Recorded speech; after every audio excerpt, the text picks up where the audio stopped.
Okay, good evening, everyone. Can everyone hear me, please? Yeah, good evening. Good evening. We can hear you. Okay, please. If you can hear me, just go to the chat. Just go to the chat part and type yes, please. And please, I want everybody to unmute themselves. At this point, we are about starting. Thank you, Mr. Chooks are here. Okay, thank you. I want everybody to unmute yourself. First of all, I want to. This is Veronica, please unmute yourself. Mr. Chooks, please unmute yourself.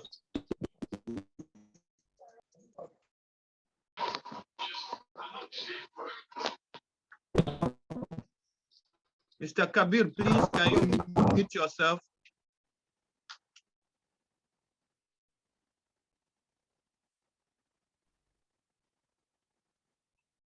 Okay, I want to welcome everybody to this historical event of supportive youth movement in Nigeria. And I want to use this opportunity to say a big thank you to our mommy, Mrs. Elona Tunawesi. I'm sorry for the pronunciation. She's our convener, and I want to appreciate her for her efforts.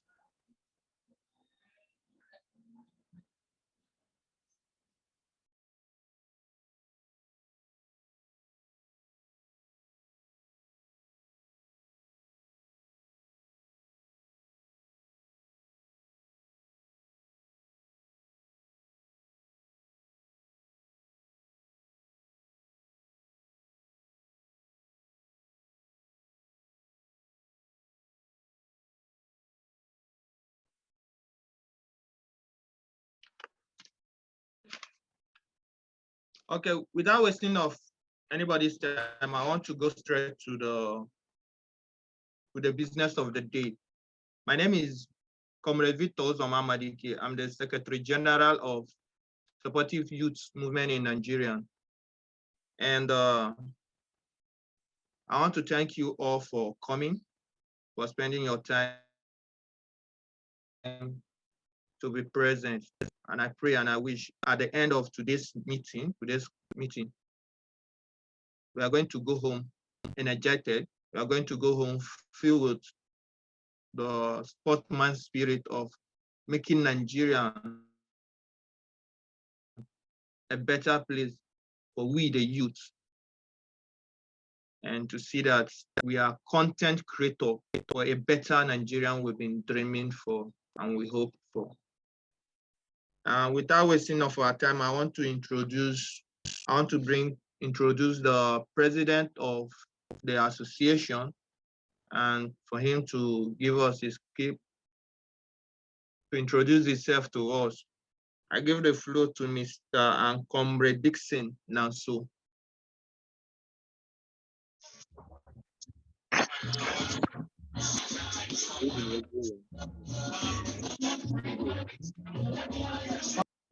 Dixon. Can everyone hear me? Good evening, everyone. Happy New Year. Good evening. Good evening. Good evening. Honorable. I am Honorable Dixon Nanso Abala, the National President of Supportive Youth Movement in Nigeria. Welcome to this great occasion.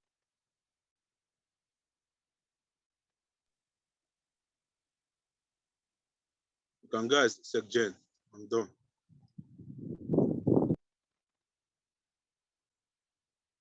Okay. That is the national president. I just gave us a brief introduction. And I want to invite the vice president, if she's currently in.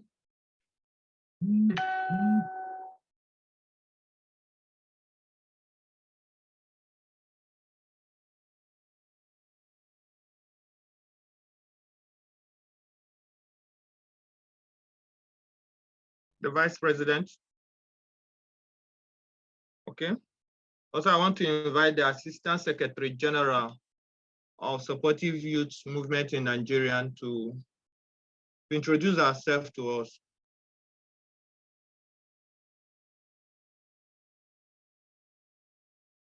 If possible, she can type it for us, please, because we have a little challenge based on health issue.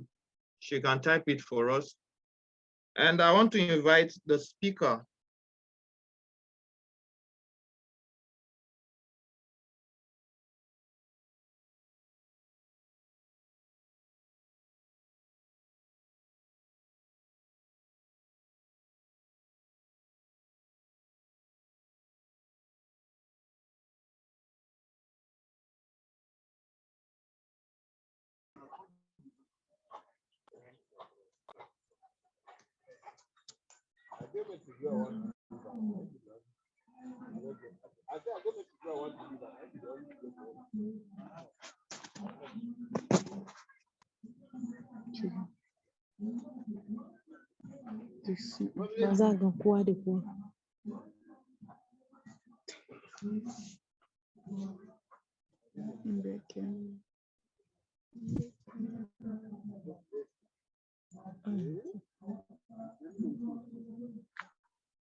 Okay, I'm sorry for the issue. My system just went off. Let me see on my system. Okay, without wasting of our time, I want to invite our guest of the day. I want to invite and introduce Chief Noah MC Dixon. He's a media participant, he's a businessman, and he's a chieftaincy in one of the biggest political parties in Nigeria, which is APC, and also a candidate for the forthcoming 2023 governorship election in Benue State. It is a privilege and an honor for me to introduce Chief Noah MC Dixon.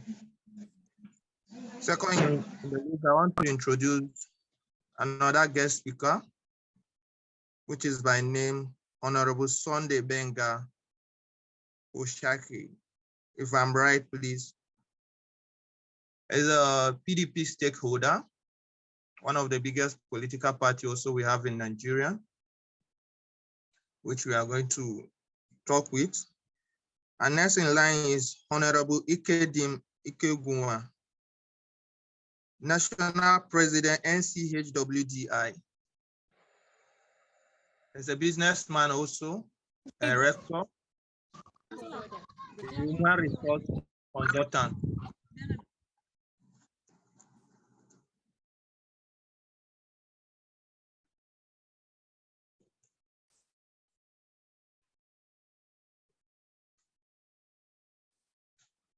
Mr. Techno, please, can you unmute yourself? Can you mute yourself, please?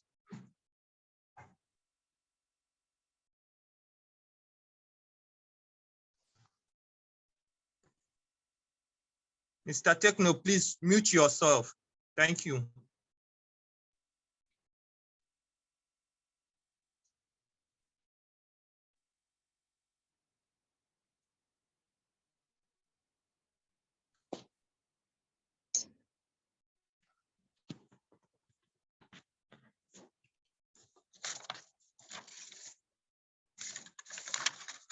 Also, I want to invite also another guest speaker in the house we have is Honorable Osia Omorogongwe Emmanuel, if I'm right, the President, National Youth Liberation Movement.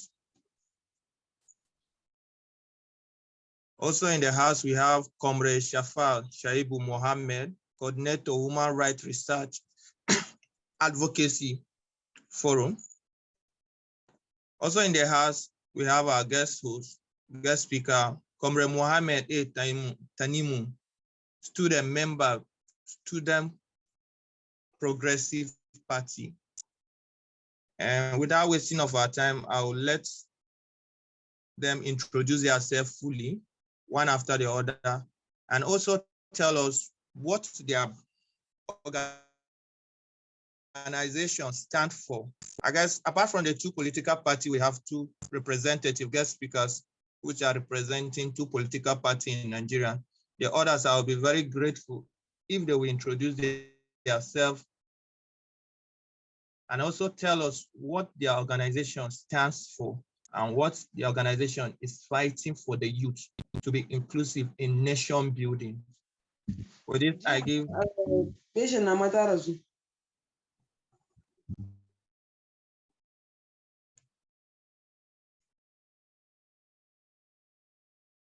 For this, I give room to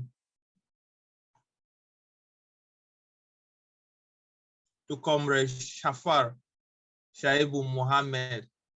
I pray I got this name correct today before the end of the program. You have been assassinating the name, Shah, but no problem. I'm very sorry. I'll take it. My name is Comrade Shafar Shaibu Mohammed. I'm a human rights activist, a dispute resolution specialist. I am the state coordinator, Human Rights Research and Advocacy Forum, known as HURA Forum. HURA Forum is an organization that specifically deals in human rights activism, human rights advocacy, protection of rights of individuals, mine inclusive, because I can't protect others' rights without protecting my own rights. And we can say we have a head office here in Nasarawa State, the state capital to be precise, Lafia, where we operate a full-fledged human rights activity in our office, including dispute resolutions, especially as it concerns domestic violence within the home and even outside the home. And to God be the glory. The little boy you see seated in front of you has been able to successfully, in company of other comrades, intervene in over 1,000 domestic cases, most especially as it concerns issues on couples wanting divorce. We look at it critically, advise them on their actions and inaction.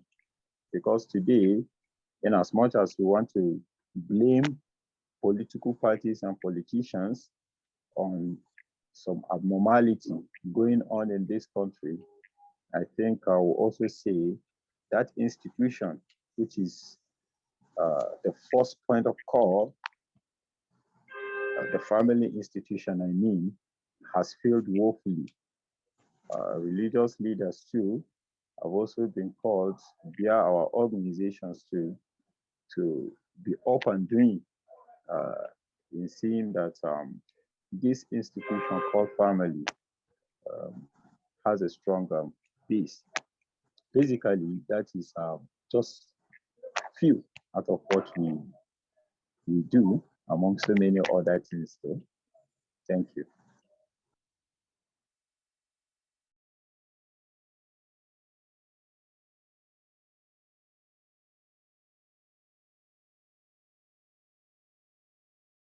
Okay, thank you very much. He have given us a brief rundown of his organization, which is a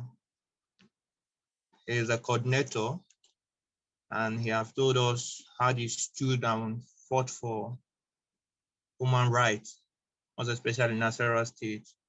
And thank you very much, brother and comrade. We pray God should give you more strength to fight. And next online, I want to also welcome Honorable Osia Omwaguwa Emmanuel. I think this is my brother from the South, the President, National Youth Liberation Movement. You have also assassinated that name. Omoro.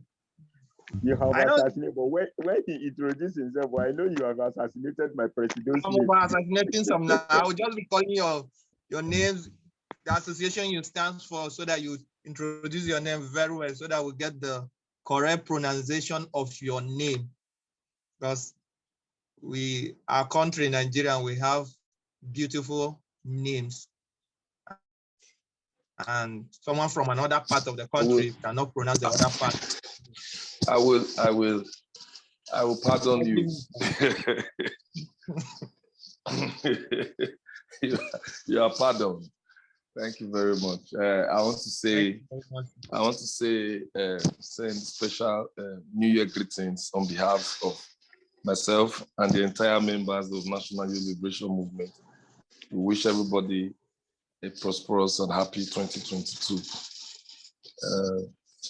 My name, I remember my humble self, Honorable Osai Israel Ada Omorogiwa, National President, National Youth Liberation Movement.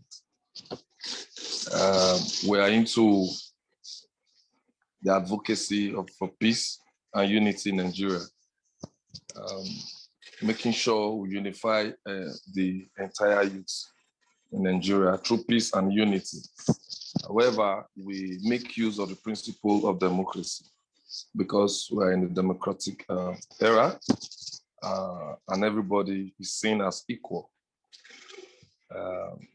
So basically, that is what and who we are. And by the special grace of God, we've been able to unify millions of Nigerians across the nations.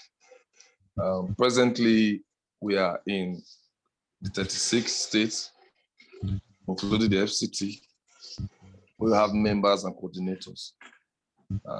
We just concluded a national event a few months ago in 2021, where we were able to meet very fantastic people, including Shafa, Muhammad, and your president, Dixon Opala, and many others. We have worked together as a team, and we are very committed to national development. Like I say today we are nationals, okay, irrespective of party affiliations, okay, because NYLM is not partisan, okay, irrespective of where we are, our background, we are equal and we're the same. So we have been able to unify, like I said, millions of Nigerians across the country and across the globe through peace and unity, because we believe that where there's no peace, there's definitely going to be no government. So we must strive to make sure there's peace, there's unity, then we can make collective progress. Thank you very much. And together we win. Okay, thank you very much for your brief introduction. And together, as I said, together we stand. And we believe with this forum, we are going to stand together and we are going to unite Nigeria. From the north to the south, from the west to the east, we'll come together as one. And we'll keep the difference as your body, your organization means. We'll keep the difference where I'm from the north, I'm from the south. We'll know that we are one, we are Nigerian. I've never come across where they say there is a Nigerian called Northern Nigerian or Southern, no.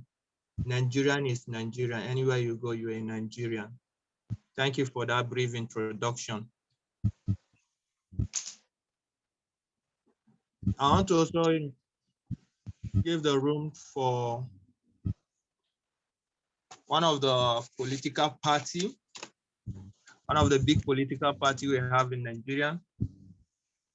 I guess I saw him in the room. I want him to just introduce himself. And please, Mr. Infinite Note 7 and Joshua, please, can both of you mute yourself, please? Thank you very much for that. And Mercy, please also mute yourself, please. We are getting some noise from your background. I want to welcome Honorable Sunday Benga to please introduce himself very well and tell us more about himself and the political party he stands, because he's a stakeholder, one of the biggest political party we have in Nigeria, called the PDP.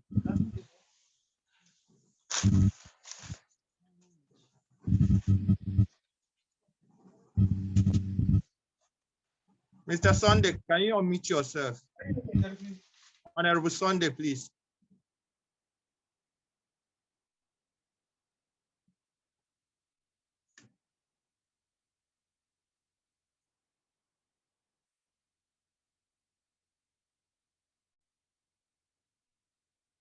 Is off. Okay.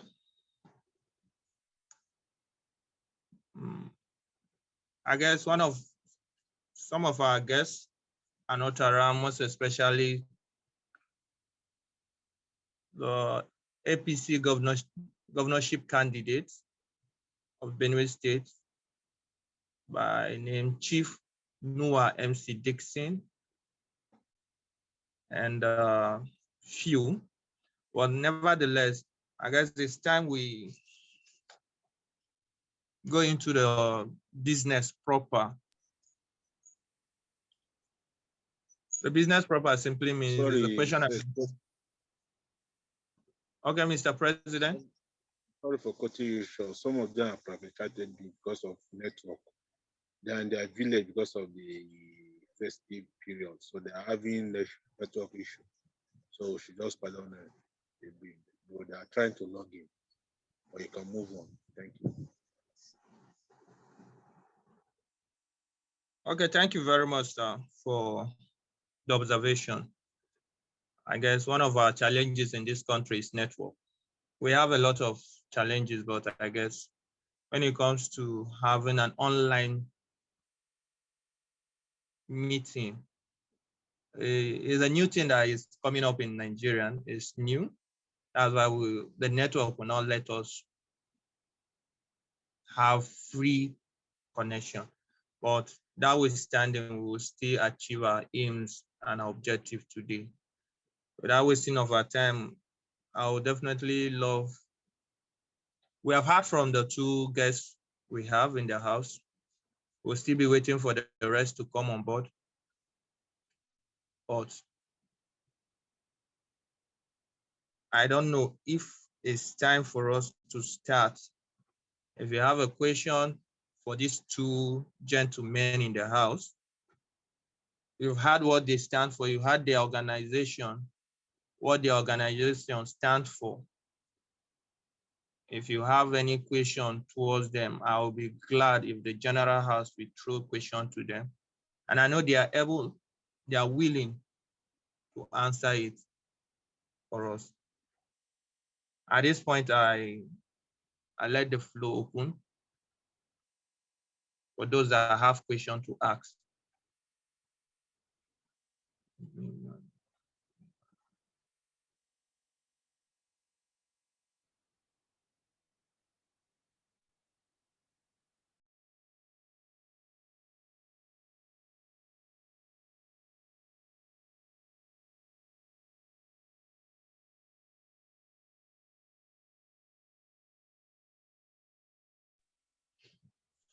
Okay, my first question goes to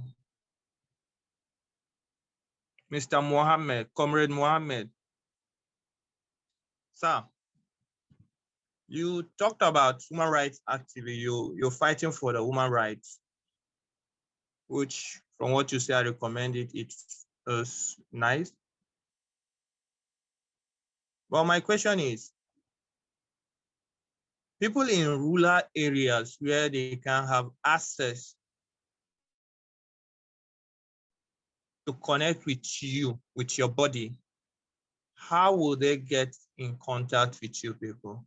Because it seems like your body organization is not, will I say, is not non-national. How will people from rural area get in touch with you, with your organization?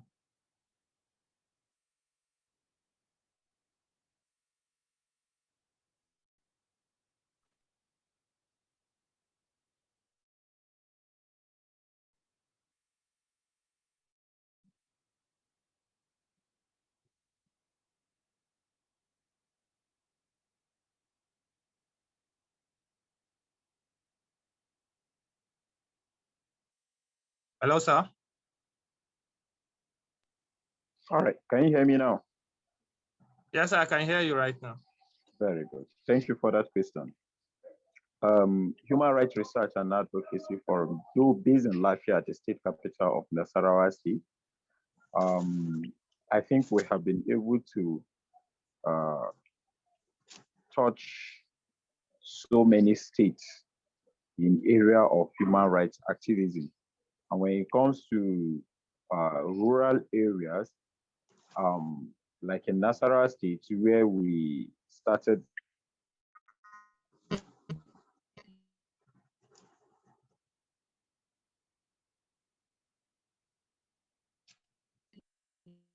the journey, gets representation government in government.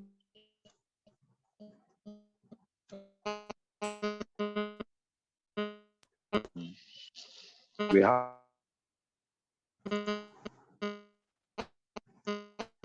on what to do. I could remember there was a village in Nasarawa State here. I was at home, I think, very late in the night, and I received a call of a 4-year-old child who was raped by an adult. So immediately I instructed my rep in the local government to reach out to a representative in one of the local chapter close to the scene of the event. And I asked if there is any law enforcement agent close by. And to God be the glory, there are. And the suspect, because we can't say the perpetrator now, he's a suspect until proven otherwise by a competent jurisdiction.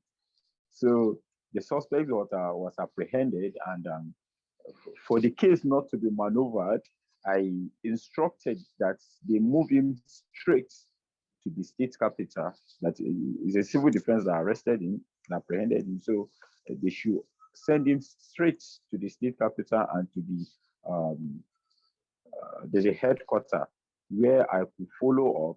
Immediately, I reached out, even before he comes, immediately, I reached out to the DCC, that is a deputy commandant in charge of crime, so that he will facilitate the alleged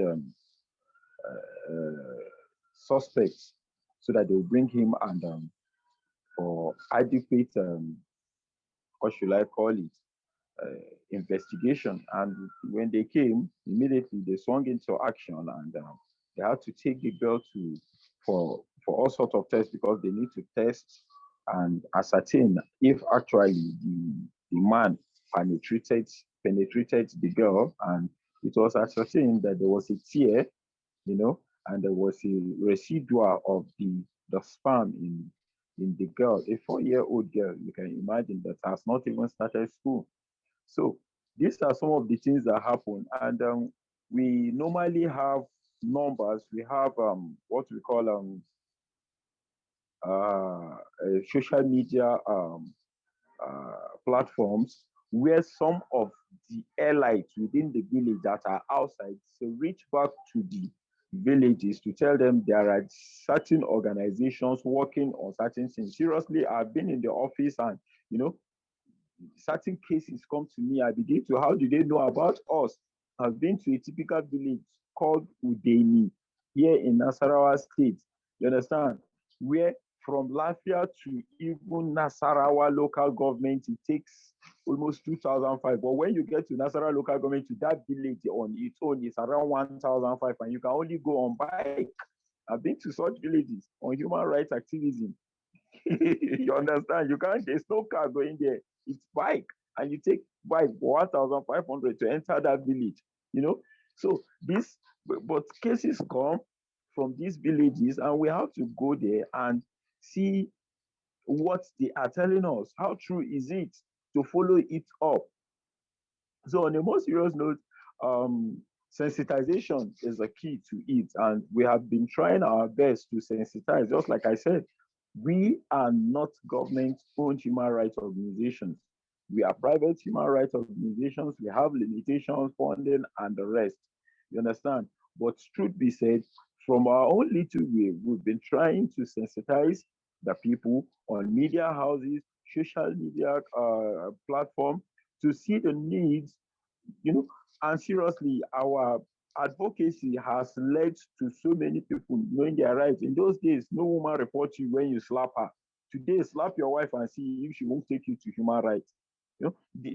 As in, people are beginning to understand. Radio stations we're beginning to play jingles. Even the National Human Rights Commissions are beginning to organize programs on social media.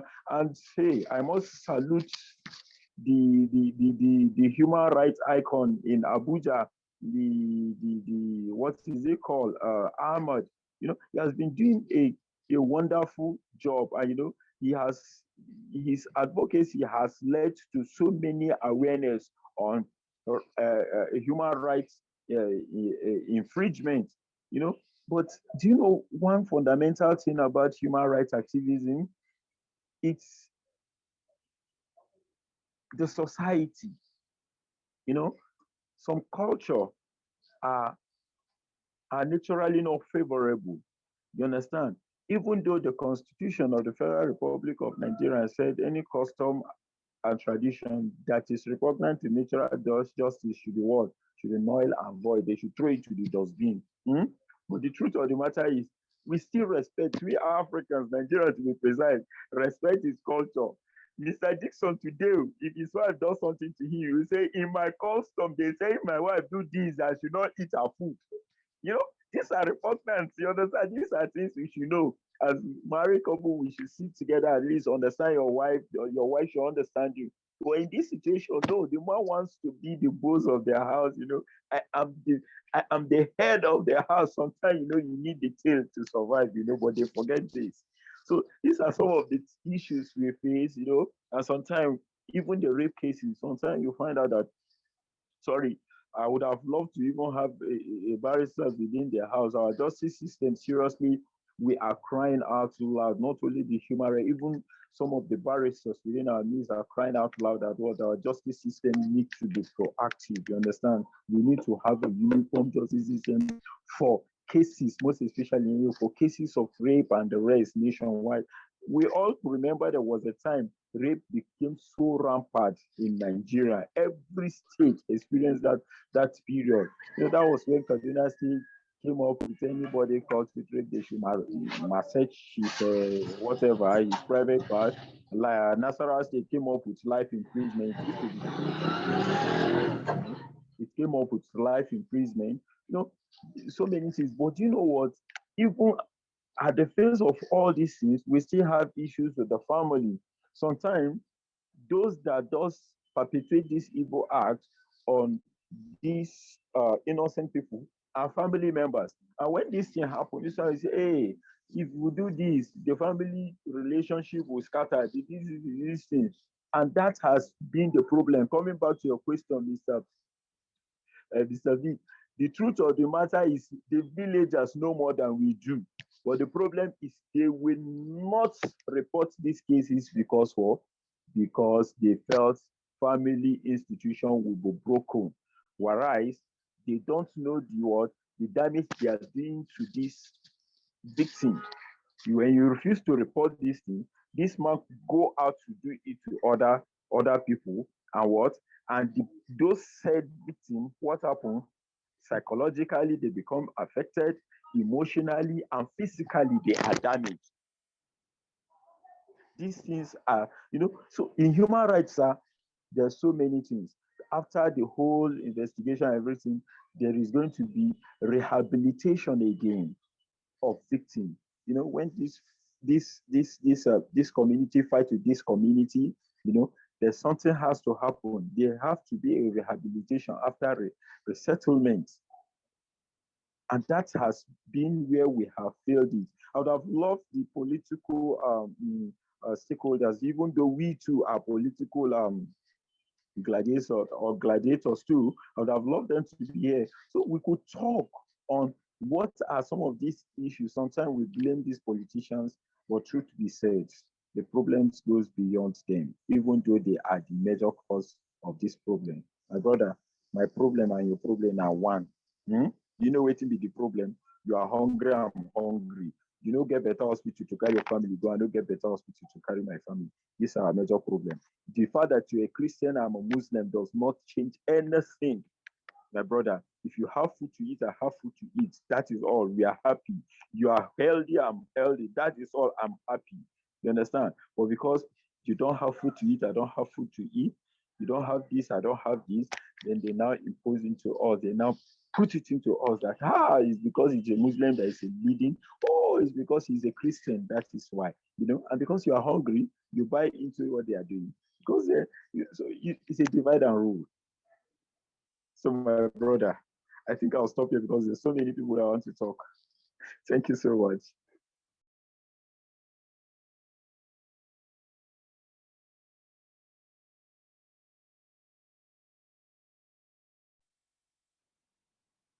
Please unmute.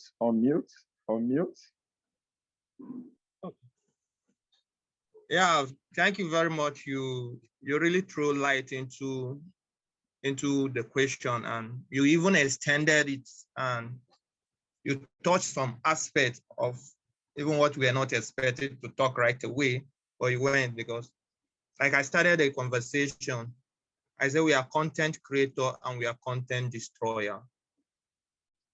It's all based on the content we want to create. The politicians have seen us as content, they use the youth as content destroyers. But this gathering we are doing, we are trying to rethink, and we are trying to relearn, we are trying to rebrain and reset the mindset of our youth that we are content creators. And when we are content creators, we are people that can build the nation. Somebody from Tanzania can come to Nigeria to rebuild Nigeria for me. I guess you know that. Somebody from Switzerland cannot come down to Nigeria to rebuild Nigeria. I will be part of the people to rebuild the Nigeria. And that is what we are doing. And I'm very grateful for your insight. I don't know if any other person have a question to ask him before we go ahead to ask others. Any other question? Or anybody to throw more light on the question? Well, I still have a question for you, sir. Yeah, I have a few questions that let me ask you. Should I go ahead? Go ahead, Mr. Dixon. Comrade Shafa Shaibu Mohammed, I've worked with you several times in different occasions, and I believe just last month, you and I had an event in Abuja under the umbrella of liberation movement in National Youth Liberation Movement. And I want to throw this question to you. I've seen in different cases, many cases, that some victims accused to be victim are innocent. Because due to, they say in the society, women have to be protected, isn't it?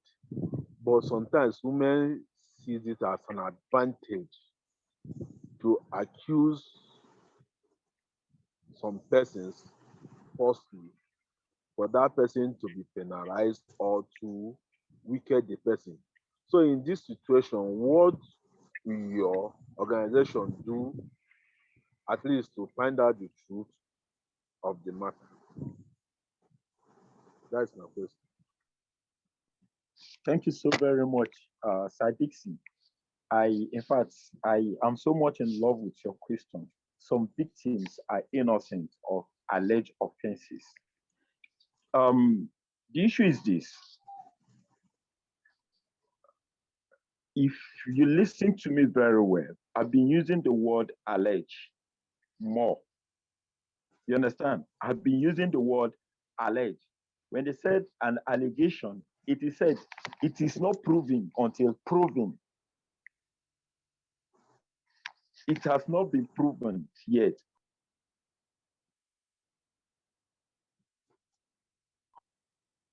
Hello, can you hear me? I was muted before, but I just unmute myself. All right. All right. Some victims are innocent, but you see, this is where human rights differs. In human rights, because litigation is the last thing we want to practice. When you say litigation, going to the courts, because we believe in human rights that what? You do not take your friend to the court and still come back to continue to be a friend. But in human rights, what we do, we use a dispute resolution mechanism called alternative dispute resolution. Alternative dispute resolution. In my office, if a woman brings a case, her bringing a case is the first point. The second stage is to call whomsoever she reported, be it her husband or whomsoever.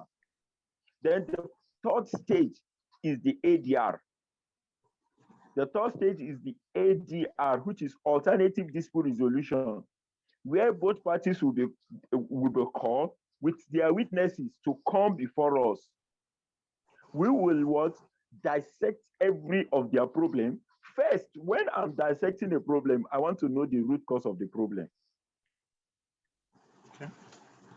So, Mr. Dixon, you see, in human rights, except if he or she does not know what he or she is doing, first, what he does is what?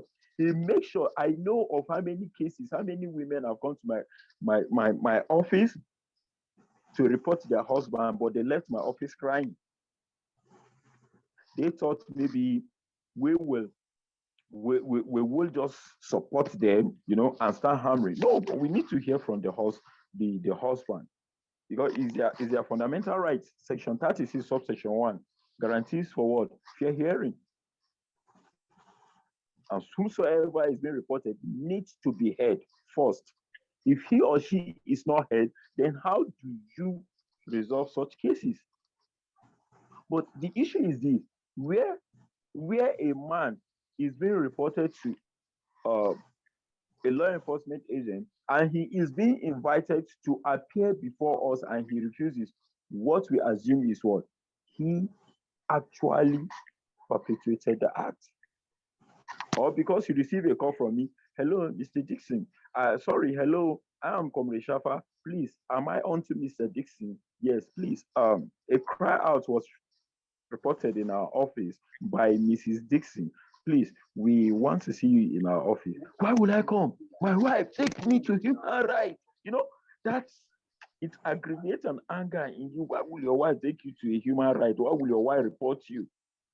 Whereas a human right is a place where, in fact, even you, if your wife has hurt you, you can take her. They will see two people down there. There are professionals there that advise people. They are more of, what should I call it, counselors. They counsel you. They tell you based on what you should do or what you shouldn't have done. They tell you because because you are not a custodian of the Constitution. You don't know what the Constitution says about your rights. They now tell you, if you do this, this is what will happen. If you don't do this, this is what will happen. Some people come to our office just to seek advice. I know of a man that came to my office and said, my wife does this, does this, does this. I said, okay, do this, don't do this, don't do this, don't do this. And he later came back and said, thank you, comrade. Because if I had followed my mind and my heart, I would have done a lot of damage. There are cases that came to my office within 2 weeks ago. My brother, do you know what the case is all about?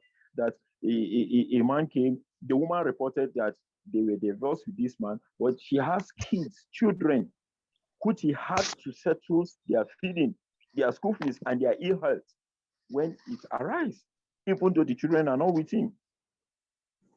And now the issue is this: he came to my office and he was like crying that it was a mistake. I never wanted to divorce my wife. And you're a Muslim. And the issue is this: when you give your wife 3 seki, as a Muslim, 3 seki, it is gone until she marries another man, and willingly she had the marriage, without you people plan, if you plan, it's just a waste of time. Willingly their marriage again dissolved there, then before she can come back to you. Now you have given 3 and you say it's a mistake. That is why you need to conscientize yourself. My brother said it. We, the youth, need to conscientize, and these people are youth. You would hardly see somebody in his 50 or 60 something divorcing his wife. Go to and see 30 something. He got married last month. Next month he's already having issues. I want divorce. So I think, Sir Dixon, if I'm not mistaken, every man is assumed innocent until proven otherwise by a competent jurisdiction, sir. Thank you so very much.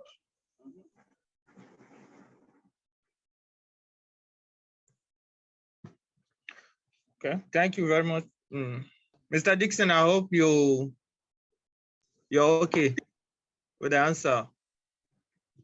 Yes, I'm okay, I'm okay. Okay.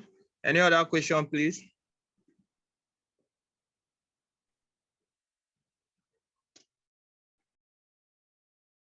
Yes, I have a question. Okay. Can I go ahead? Yeah, you're free, sir. Introduce yourself, then ask your question, please. Yeah, as I said earlier, I'm Daniel Solomon from Taraba State Coordinator, Nigeria Youth Supportive Movement. Yeah, I have this challenge. Now I've been trying to see who to table the complaint to. Thank God, in the House we have a speaker that have just spoken on it. Yeah, concerning the human rights that we have been talking about every time, I come to realize that majority of the cases taken to the human rights office are mostly gender-based violence issues.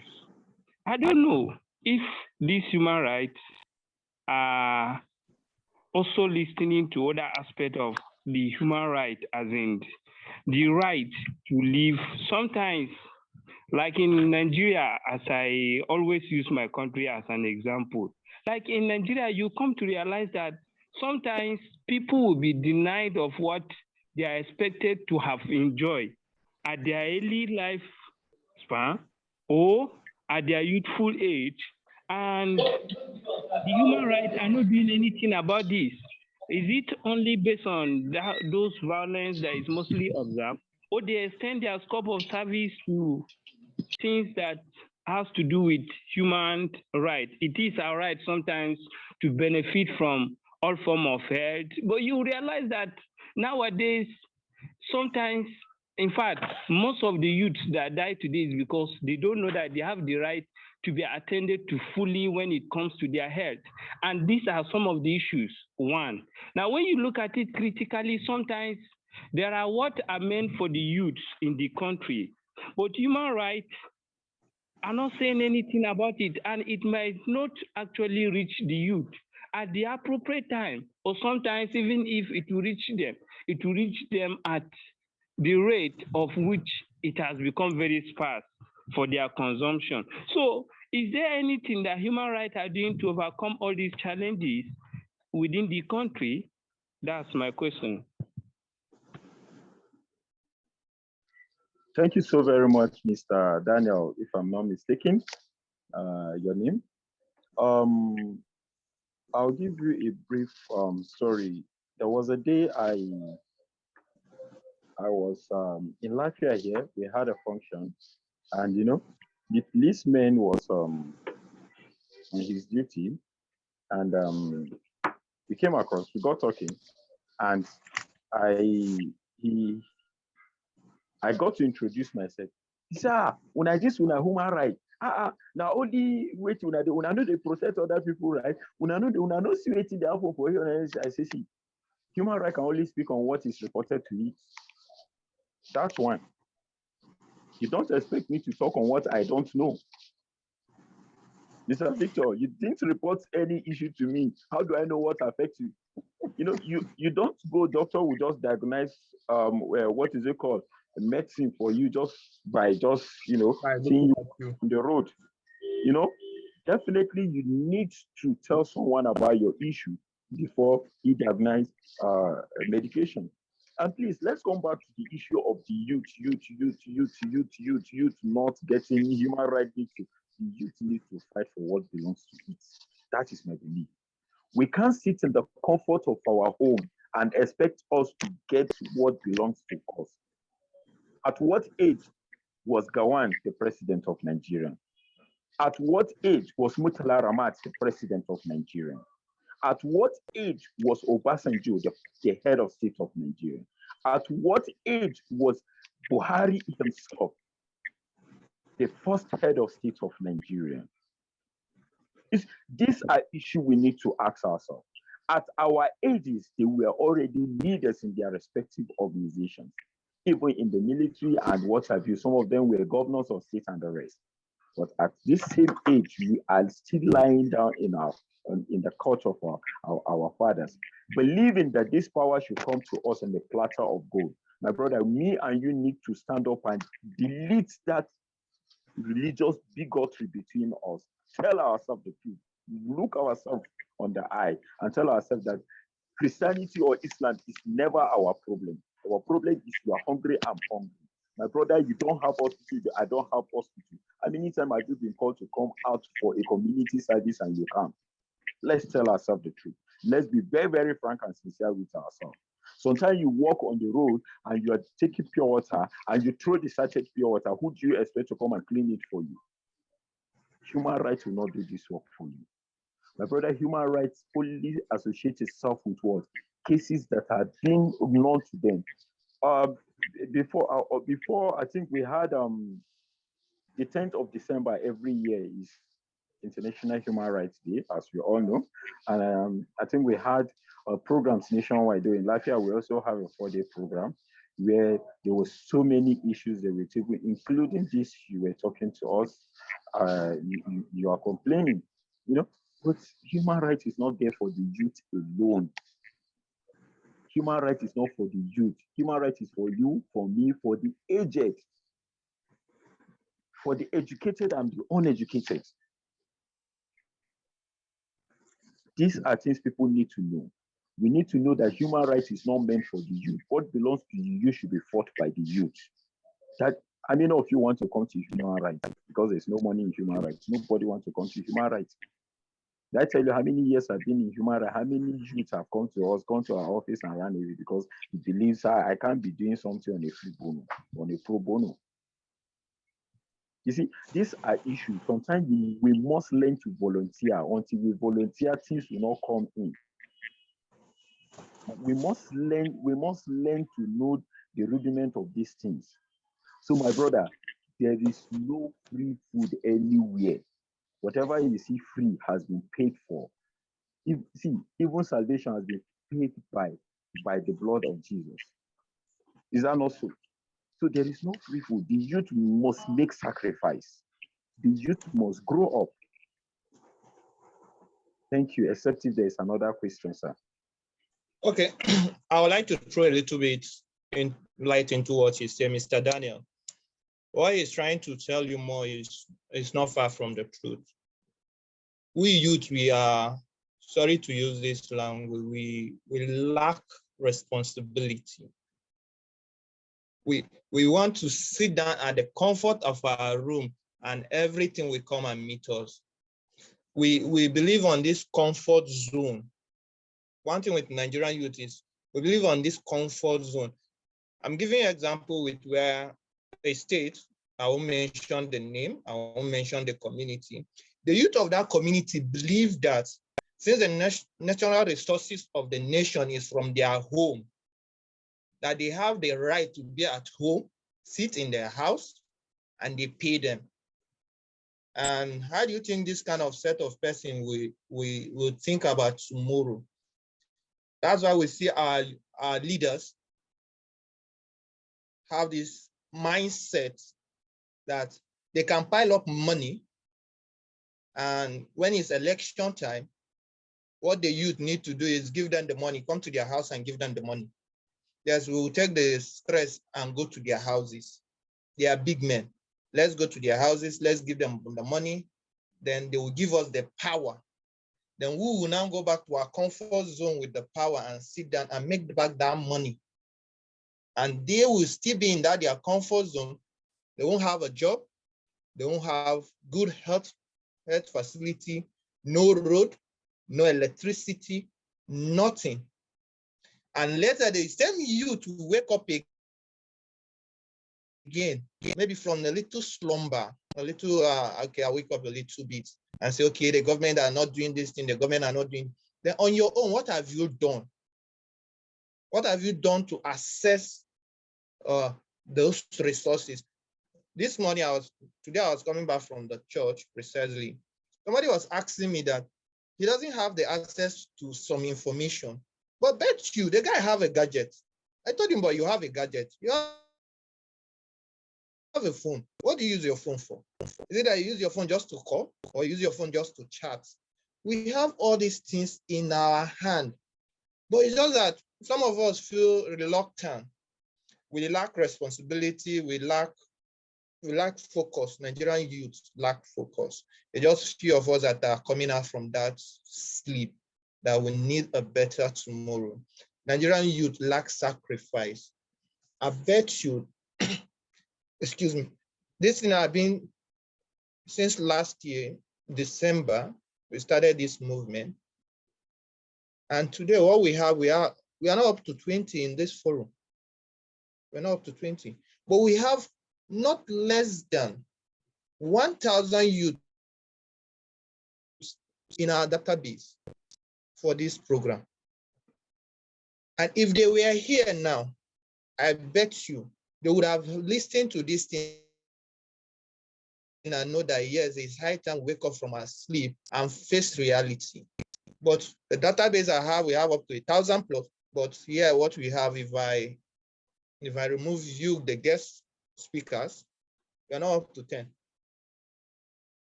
And tomorrow they will tell us that they need a better hospital, they need a better road, they need a better electricity, they need a better education. And who will do that for us?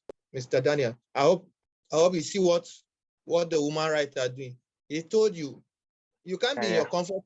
You can't be in the comfort of your room. He is in Nasarawa State, or is in Abuja, or is in Lagos, and he should know what you're going through in Taraba State. I hope you're from Taraba, if I'm right. Yes. I hope you don't expect him to know what you're going through in Taraba State right now. If you don't talk, they say a closed mouth is a closed destiny. If you don't talk, nobody will hear you. Nobody will know what you're going through. Sorry. I guess. Please, I just remembered something. Please. Okay, sir. A case. I was on social media just 4 days back. A girl was alleged to have been impregnated. A 12-year-old girl was impregnated by her guardians. Okay, one of these girls they used to take to go and sit with somebody, and her auntie's husband impregnated her. After which they sent her out of the house, including the auntie. My husband impregnated the 12-year-old girl. So the story was narrated on Facebook, and that they needed help for her to do blah, blah, blah, blah. I said, I want the number of the girl. I want the contact of the girl. Wherever she is, by God's grace, I'll look for transport. I'll finance myself, go there to see the case. Let me know. They said they've been to police and the rest. I say it's a lie. It is a lie. Because what has happened to that girl, we call it statutory rape. Even if it is a girl that consented that she should be slept with, she is a minor. She has no right to consent until she is 18. You understand? The only consent she can give is consent of necessity. I want chengom, I want biro, I want book, I want this, anything that has to do with her education. You understand? But for her to give consent for a man to sleep with her or give consent to buy a house or what, it's not possible. So I see no reason. I want to know which of the police said they will not attend. Do you know that till this moment, nobody has sent me the contact? So some people will just go at the comfort of their home. They will sit down, formulate a story just to embezzle people. You know, what they were posting there is whomsoever they should help, you know, they should send so amount to this account. You understand? So let them send me, I'm ready to help the girl. So these are kind of issues we face. Sometimes they do not give us the human right. They don't give us the right information to track the issues. Thank you so much. Okay, thank you very much, Mr. Mohammed. Before I will speak another thing, thank you, Mr. Mohammed. And I guess if we still have another question, we'll come back to him and we'll ask him later. Let's forge ahead to the National President Youth Liberation Movement. I have a lot on my own. I have a lot because thank God some of these questions Mr. Mohammed is answering. Seriously, how I wish the two political parties were here. Like when Mr. Mohammed started, he said he wished they were here. He wished there was a lawyer. And it's true. Some of these issues, they contribute 70% of these issues we are facing. If I know chop, I know go think well. Let me go back to a little broken Nigeria. If I know chop, I know go think well. The only thing I go think now a bad thing.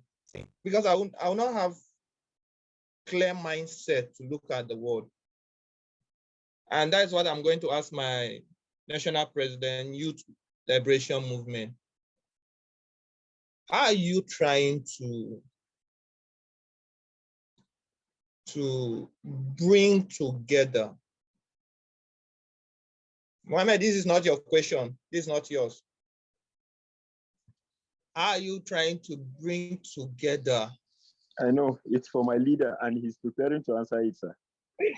I know he's ready for me. How are you trying to bring together the old-time glory of unity, the old-time glory of oneness of Nigerian? How are you trying to insert it into the youth? What are your rudiments? What are the rudiments you're trying to bring into play to see that the old-time glory Nigeria had will be back in the youth?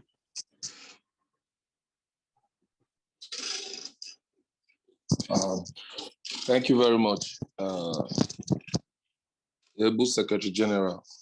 Thank you very much. I remember my humble self, Honorable Osai Israel Adam Orugiwa, President Convener, National Youth Liberation Movement. I would like to state, okay, like you say we need to sometimes we'll talk pidgin English. Pidgin English is our nature now. You understand me? Nobody bring English for anywhere. English not be our culture. You understand me? Now white man bring out. So anyway, I want to say categorically, I'm going to start with a quote. Okay. I'll start with a quote from someone very influential in Nigeria, in Africa, Kofi Annan. He said, any society that does not succeed in tapping into the energy and creativity of its youth will be left behind. This was said by Kofi Annan, okay, former Secretary General of the United Nations. We all know him. For us to be able to have peace and unity in Nigeria, this has to come first from the youth. Because from statistics, if you find out, the youth we have the numbers. We are grassroots mobilizers. We are the ones they use during election for their dirty jobs. We are the ones that celebrate their victories. But after then, what happened? What next? What next? You can't reach out to these people anymore, you see. So it's high time we ourselves as Nigerian youth to identify and to know our potentials. You see, if we don't identify our potentials and to know who we are today, we will keep complaining. Like I tell people every day on the street, I say, complain not the solved problem. Complain will not solve nothing. You understand? The only thing that will happen is for us to make the move and to take action. And that is what NYLM is doing. And that is what this organization that set up this program that we are in today is also doing. You understand? We also mentioned about comfort zone. We must ensure that we move and we leave our comfort zone for anything to happen. For any good thing to happen, you must ensure that you move from your comfort zone. You see, it's out of experience of what we did last year, our event. A lot of us left our comfort zone. We knew how we survived where we are. You know, so but at the end of the day, we achieved success. At the end of the day, we networked with great number of youth in Nigeria. That today we are still communicating. That is why I said we are nationalists. People ask, pardon me, because sometimes we talk at length and even go over the time. You know, talking is not part of our occupation. So, like I was saying, back to what you said about how we're going to bring peace. Like you will know today, we have allowed some of our leaders, our ancestors, living ancestors, to sell to us religious differences, political differences, okay, ethnic differences. That is what we have allowed them to sell to us. Now, those things are what is bringing the divide today in Nigeria. That's what is also bringing insecurity matters in Nigeria. You see, when I introduce myself, or you mentioned something about, I think my brother from Niger Delta, you know why I did not respond to that? Because I believe first that I'm a Nigerian. I hardly mentioned where my state or where I'm from because I'm a Nigerian. You see, there are a lot of things that have brought a lot of divide in this country about where you are from, where's your local government area, which zone are you from, and so forth. You know what I'm saying? We don't need those kind of religion differences, political differences, because these are things that they've sold to us that is bringing the divide. I've met a lot of fantastic Muslims. I've met a lot of Christians. I've met a lot of people that don't believe in nothing. And we are united. So I think that is the reason why someone said, I love your organization so much because you guys are indifferent. You take everybody alone, you carry everybody alone. You understand what I'm saying? So we don't need, so the basic thing for us to do now, according to what my comrade brother said, Shafa, we all need to come together and leave political differences and religion differences, and also leave the most important one among these, I'm going to say, financial inducement. This inducement is what creates a lot of divide. You see, our leaders today and living ancestors has made Nigeria, and they have made Nigerians so poor, and made a lot of people in the society so poor that when they throw even 500 naira at you, you jump into blazes. You understand? Because they've made the society, they've made the youth of today unemployed. They made a lot of youth, a lot of families so poor that whenever they give you 1,000 naira, you jump up. You understand what I'm saying? You can do whatever they say you should do. But when we realize and we know that we will not allow these people to divide us anymore, let's stay united. Let's have a united front.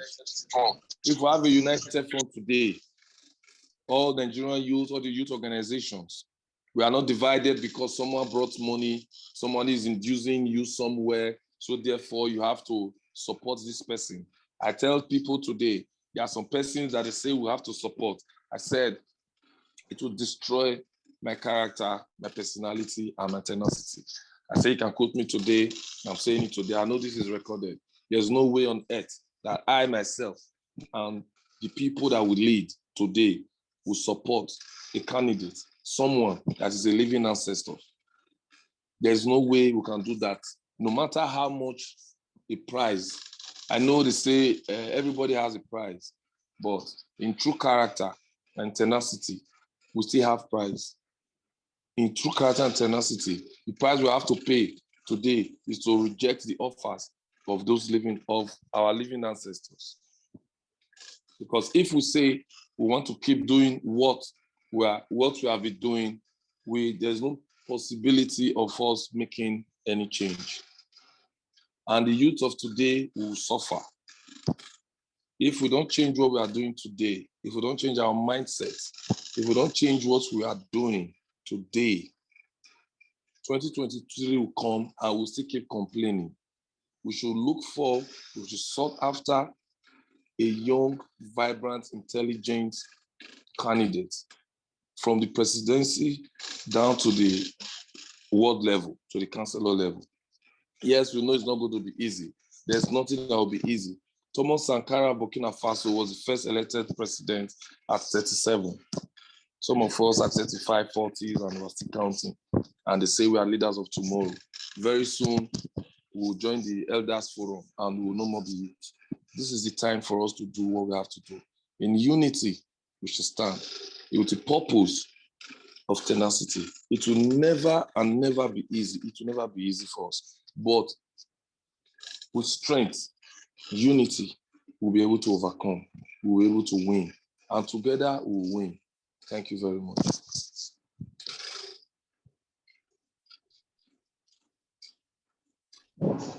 Hello.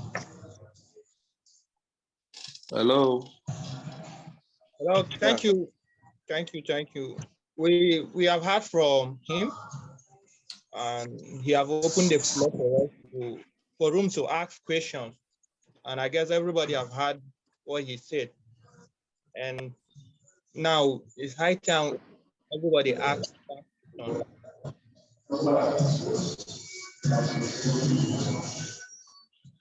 Can I chip in?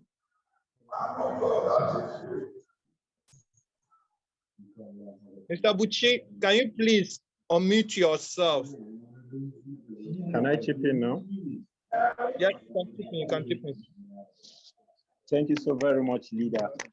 You have spoken just the way we know you. Mr. Victor, I'm not speaking as a human rights activist now. I'm speaking as the Director of Mobilization, National Youth Liberation Movement. My leader has just spoken and spoken well. Need be, I remind you people again that it's youth o'clock in Nigeria. Yes, it is youth o'clock. My leader knows that it is youth o'clock, and that is our agenda in National Youth Liberation Movement. It is our time. We are no longer the leaders of tomorrow. We are the leader of today, because the tomorrow we are so calling belongs to our children. That we should know. The second issue is this. The second issue is this. We should know that tomorrow that belongs to our children should not be mortgaged by us today. Today we are crying that our leaders has failed us, our parents has failed us. Do we still also want to fail our children? It's a 1 million naira question that needs to be answered, and the youth must take responsibility of their tomorrow. My brother, no man, no aged man will allow you to come and rule him except you stand up and fight for it. Tell me one governor at their ages, go to every state, you find out that what 60% of political appointments are given to old men above 50. In my state at the time, Nasarawa State, the commissioner of youth and sport is 60 years, and they say the minister of youth and sport. Mark that language, youth and sport at 60. Who is it? Where is the youth? See, if you see his stomach, it's 3-bedroom flat. You understand? And they are giving him minister, the commissioner of youth and sports. You know, not until we begin to cry out. Just of recent, they gave one of our friends, just 37 years old, younger, as the commissioner of youth and sports, and also one commissioner, a 28-year-old lady barrister that just finished her side, was also, you know, in the last cabinet. My brother, we need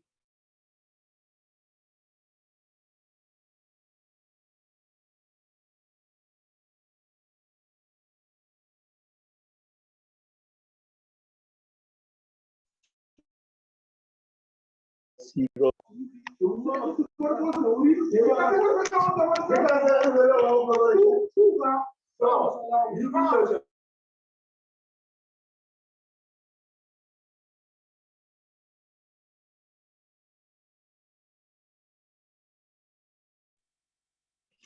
Okay.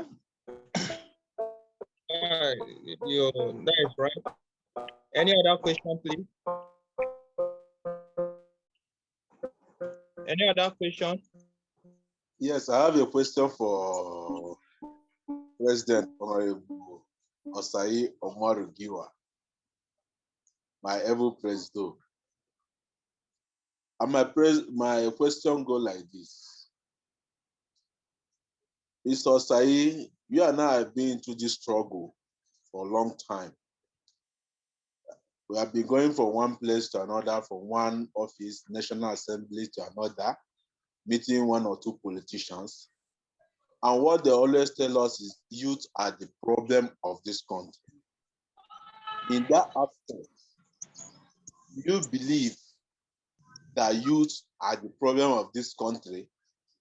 If yes, what is your organization doing to sensitize the youth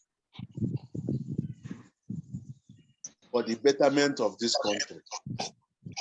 That's my question. Thank you. Thank you very much. I will thank you very much for that question. I will quickly answer to your question. Give answer to your question. Yes, you are totally correct. You were there live when those questions were thrown at us. Really, 100%. The youth are the problems, are part of the problems or a major problem in this country. That is the reason why our living ancestors today are taking huge advantage of us, because they know we are not united. And we are taking that up as a responsibility in NYLN to advocate for unity, to advocate for peace. Now we are having some programs. We'll be having an outline of programs in 2022 in most of the states in Nigeria to sensitize the youth. By the special grace of God, we'll commence with South Nigeria, advocating for peace, unity of the youth. You need to be united irrespective of our political affiliations or religious beliefs. We must be united. Yet it was so painful when those questions were thrown at us that at times, you see, the man he told us, and you were there, that when they bring money, he said when they bring money, the youth one at the scene now, everybody go divide. He said, this also goes down to our mindset. You see, how much are they going to give to you that will last you for 4 years, that will last you for another 8 years? Meanwhile,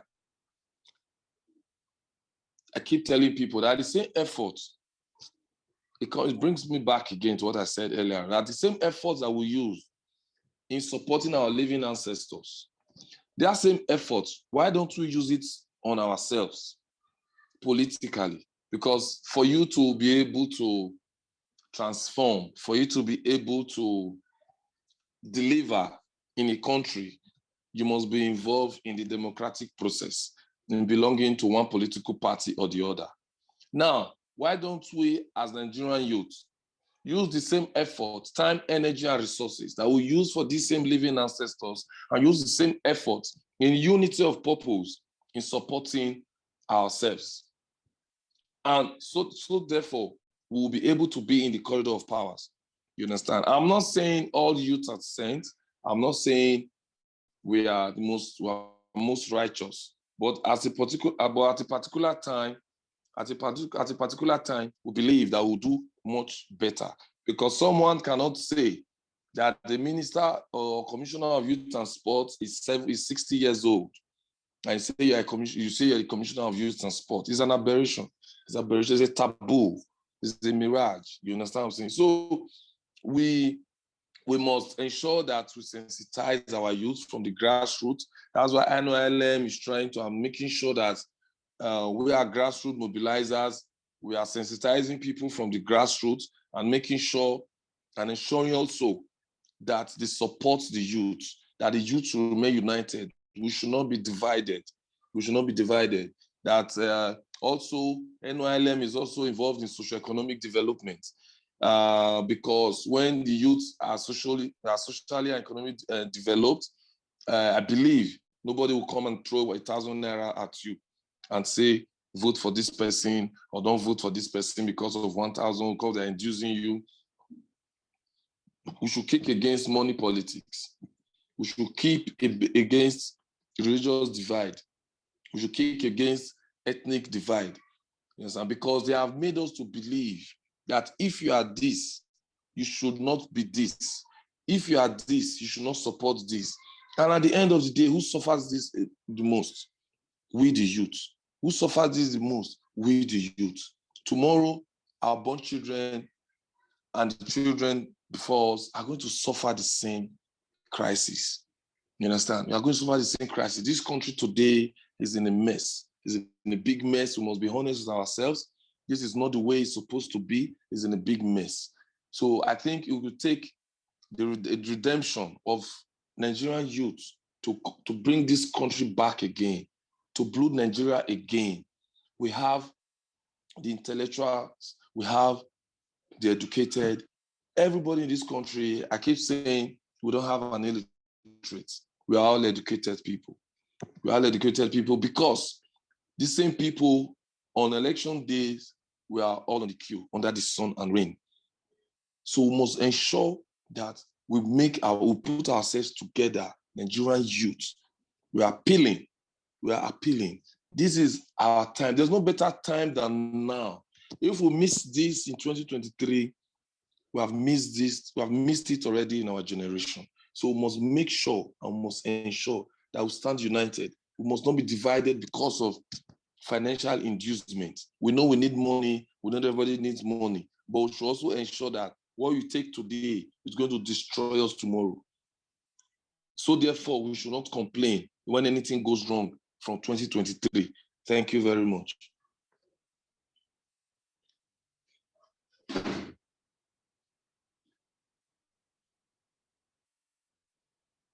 Hello? Hello? Yeah, we can hear you, Osai. Hello? Hello? Okay. I just wanted to be sure I wasn't talking to myself alone. No, we heard you like that. Okay, all right, thank you.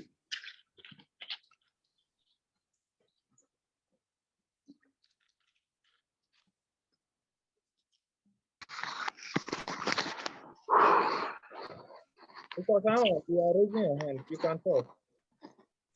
Raise your hand, you can talk now. Hello, good evening, House. Okay, good evening, Good sir. evening. Good evening.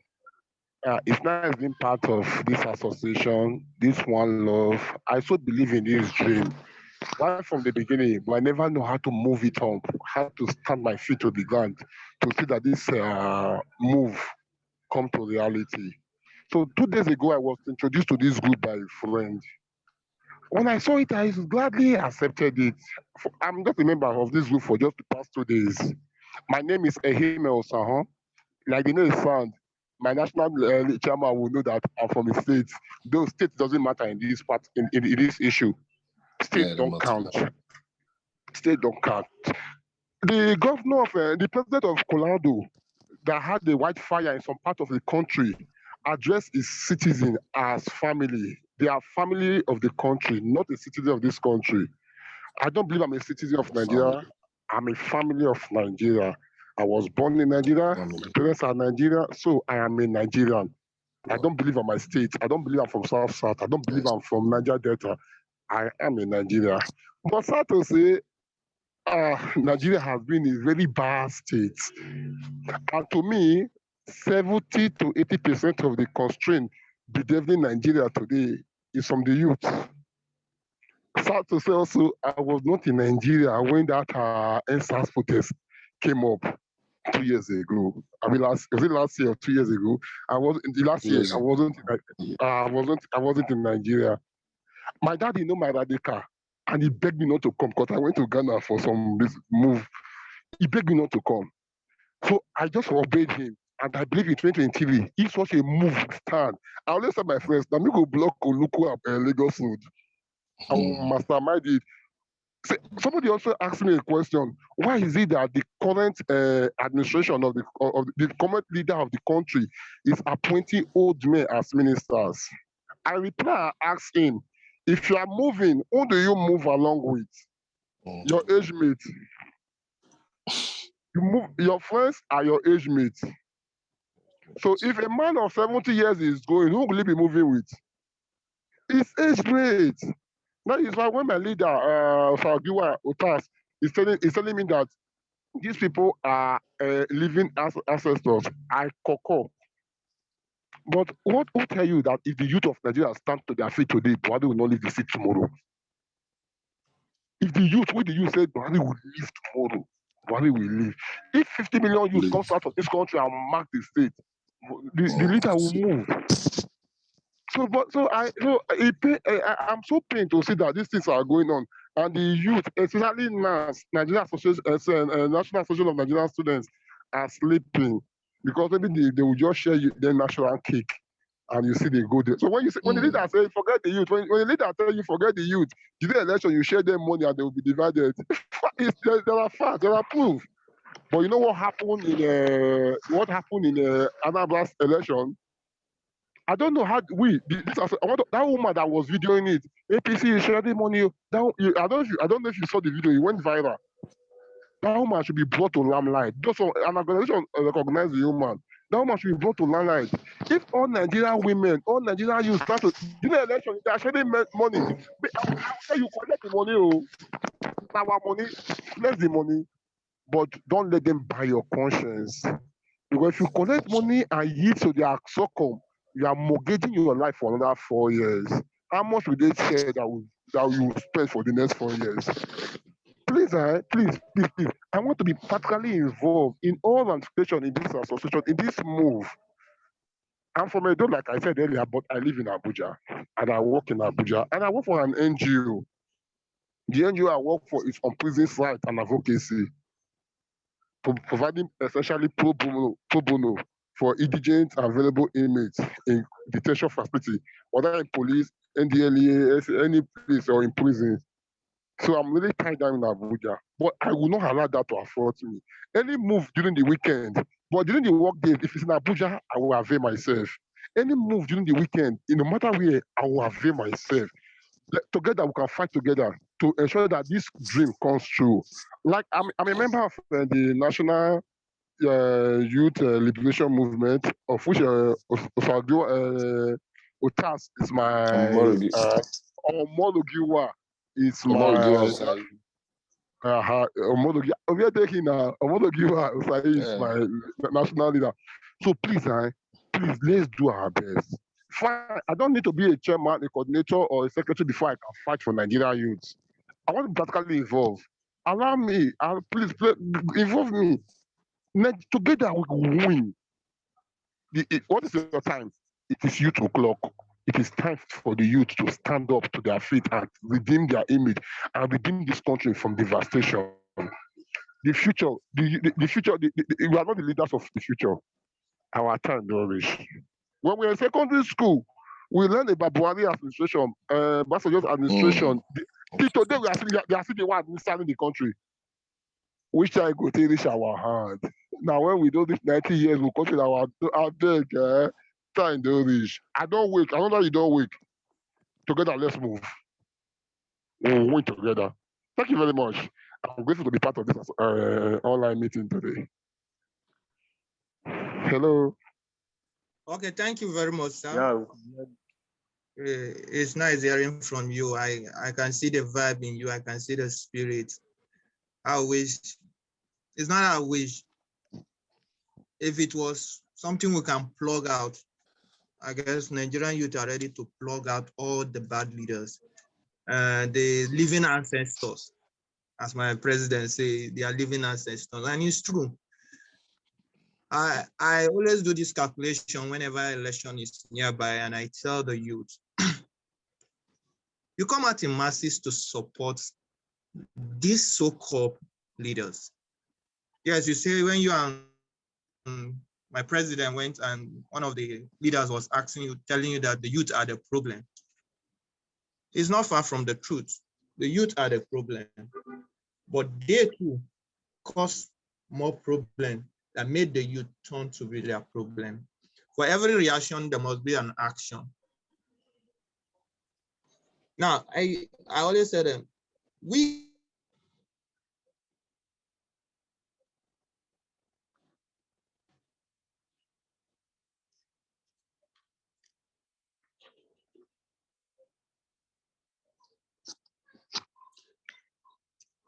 what they are giving is 2 naira, 739 naira per day. That is what you work per day. If you divide it, 1,000 by 146 days, 4 years, what they are paying you is 0.685 naira. That is your worth as a individual, as a citizen. The last speaker said we are family. That is the worth in the family meeting. The worth in a family meeting is 0.65 kobo. Why the same person you give the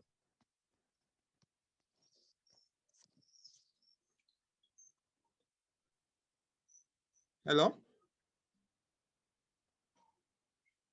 We are with you. We are with you. Okay. The same person you give the We are power listening. to go We are and listening.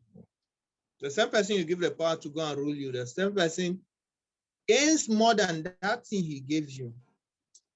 Currently, I had some meeting with some people. A normal sit-out discussion with some people. They are saying 2023, we are going to make it, we are going to make it. And I asked them again, how much do you think they are going to pay you? Do you know how much these people are stuffing right away, like they are saving right away? That's why they can go to any occasion, they will spray money in any occasion. What they are doing is they are calculating how much they are spending so that they will now sum it up and take your headset and pocket in their pocket. They will take your security votes and put in their pocket. I have never seen where they ask any governor about security votes. What do they use the security votes to do? Every governor runs to Abuja monthly to go and take fag. Are they trying to tell us that each state cannot develop resources for themselves? It's time the youth to see all these things and start asking questions. Why, how, what, the way forward? I'm not happy, let me be frankly with you, my comrade. I'm not happy that The two political parties we invited, they are not here present. I'm being honest with you people. I'm not really happy because some of these questions, they need to see the pains. We are just few, but they need to see the pains Nigerians are going through. Like my president said, he said, living ancestor. I laughed over it, but it's true. These people are living ancestor. And added to it, added to the living ancestor, these people they are non-creative, innovative people. They can't create ideas. They can't even create an innovation. They don't even have the sense to even think or to even manage the one that have been created. Sorry to say, we are fighting for the youth. We are fighting for the youth. A youth is a governor of a state. But I bet you all of us know what is happening. All of us know what is happening. And it's painful. That's why they feel like the youth cannot take over the race. But 2023, it's high time we let them know that there are creative, innovative youths. I had a conversation with a friend in Lagos when he was telling me about the Lekki stuff. I said, if Nigerian youth can sit in the sun and generate electricity without NEPA, no HPSC, they sat down, brought their ideas, powered by create lights for people to charge their phone.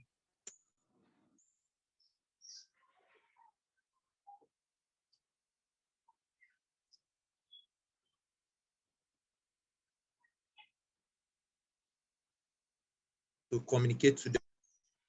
We still have that youth that will still move this nation forward.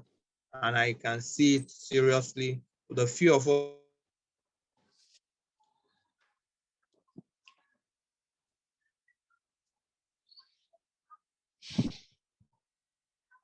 I can.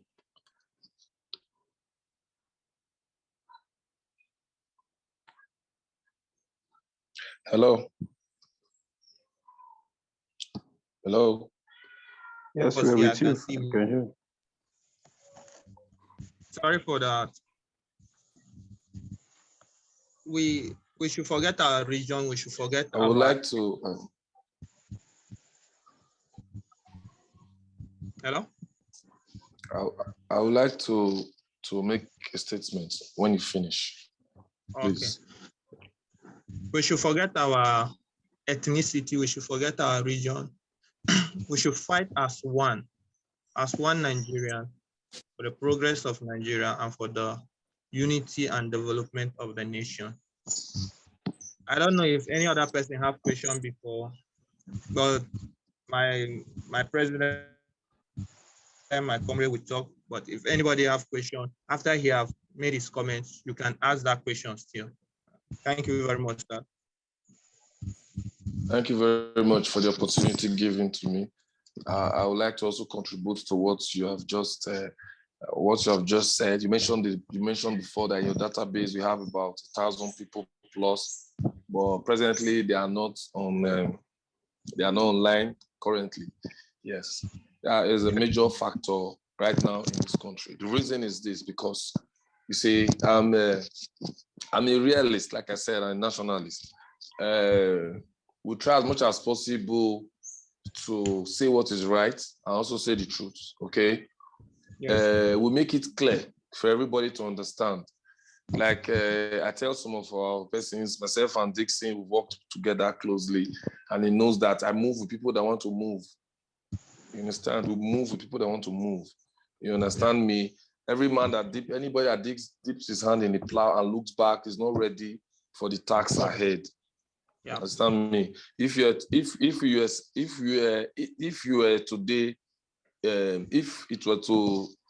saying today, for example, that you are going to give out 2,000 naira for data for those that are online, they should come online today. My brother, you will see more than 100 persons right now in this Zoom meeting. You understand what I'm saying? That is just a practical research of how our youth, how our minds are wired. You understand what I'm saying? That is how a typical Black African youth or Nigerian youth is wired. You understand what I'm saying? It does not only happen here, it happens in all spheres in this country.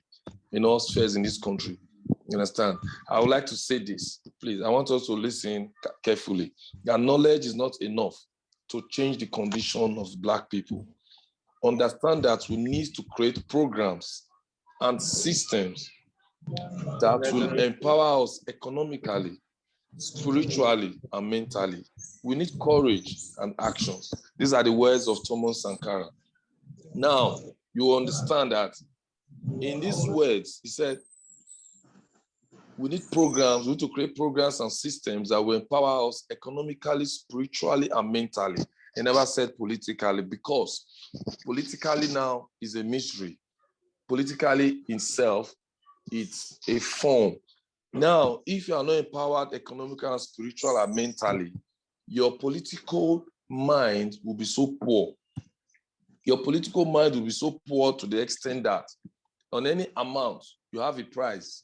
As low as 100 naira, you have a price. So that is a critical problem that we have in this country. That is why we try as youth organizations to also create platforms for entrepreneurship development, for spiritual and mental upliftment. These are ways that will create, that will enhance our mind into affirmation, into affirming to our belief that yes, we can do this. People are only wired, Black, African, Nigerian youth are wired towards money. Everybody, every single thing is money. Some persons will say, why am I wasting my time in a Zoom meeting? Now, tomorrow, each and every one of us that are here currently in this Zoom meeting becomes the senator, becomes a president, becomes a governor, commissioners, or federal appointees. Now, these same persons tomorrow will keep complaining that, you see, they are not carrying us along. We all started this together. They're not carrying us along. Whereby you decided not to leave your comfort zone, not to sacrifice, to be here. You don't want to sacrifice to move along. You don't want to sacrifice for a purpose. We know that Nigerian youth are resilient. We are resilient persons. We are resilient people. But when it comes to take reaction with courage, you see a lot of us stepping backwards. Then the few of us, the few brave and courageous men that comes out and able to be in the limelight of things, tomorrow, with the same youth to start castigating those same persons that this is the person from my street before, look at how he is today. This is the person from my school, this is what he's doing. But at the point when he was telling you that, come, let's put this together, let's do this, let's sacrifice for our nation, you said no. The Nigeria we want to go fight for, the Nigeria we want to do this for, I beg you, forget about it. You understand? All those our leaders, they just scatter the country. We keep complaining and complaining. You understand me? I told somebody, I said, you think it's easy to contest as governor, then you win the election. You only have one governor in the state. He's not the best person in that state. But some few people, they came out, so it came out of sacrifice, out of grace and courage, win or lose. You understand? Now, you are not saying, oh, forget about him, that's what they be, when they don't be governor. But do you know that you yourself that is complaining, you rally around that person for him to be the governor? But you are saying now he does not mind you. He does not care about how you live in your community. He does not care about your community people. Like I keep saying, let's use the same efforts that we use in pushing those people forward. You use it for ourselves as Nigerian youth. 2023, we should be seen and should be heard that some few good Nigerian youths are now senators, House of Rep members, State House of Assembly members, local government chairmen and councillors. Someone who says a councillor and is 65. Somebody who says a councillor and is 55 years old. It's an aberration. It's a shame. It's a shame. All over the world, look at countries that are ruled or governed by young men. You see, we have the intellectual capacity. we have the technology, and we also have the ideas. So we encourage our Nigerian youth on platforms like this, on holding discourse like this. We should all participate so that together and collectively we can make this happen 2023. Irrespective, let's make sure and ensure that we do our possible best. Like I keep telling people, there's no loser in this game. There's no loser. Everybody's a winner. You only lose when you don't try. You only lose when you don't try. Everybody's a winner. So let's put effort. Let's put in effort. We are appealing. Let's put in effort to make sure we should not sell our rights. We should not sell our birthright because of a pot of porridge. We should make sure we do the right thing. We should make sure we align. We create sensitization programs. We should sacrifice. Success will not just come to your desktop, to your doorstep. You have to fight for it. You have to fight to get it. You have to fight to call it to yourself. You have to fight to get it. So we should all pull hands. All hands should be on deck. All hands should be on deck. Let's make this happen. Let's support each other. All youth organizations, we are all the same. We should not have a biased mind. We should not say this youth organization is moving faster than this. This is more record. No, we are all together. We will do this together. And collectively we will win. Together we can. Together we will move. And together we will win. Thank you very much. My leader, you know your work.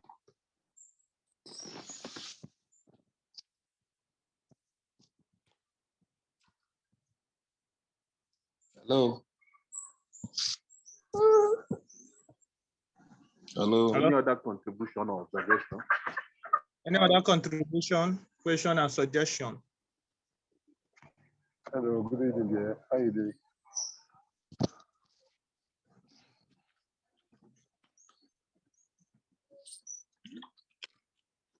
Okay, somebody is asking, what is the way forward with all this that have been said?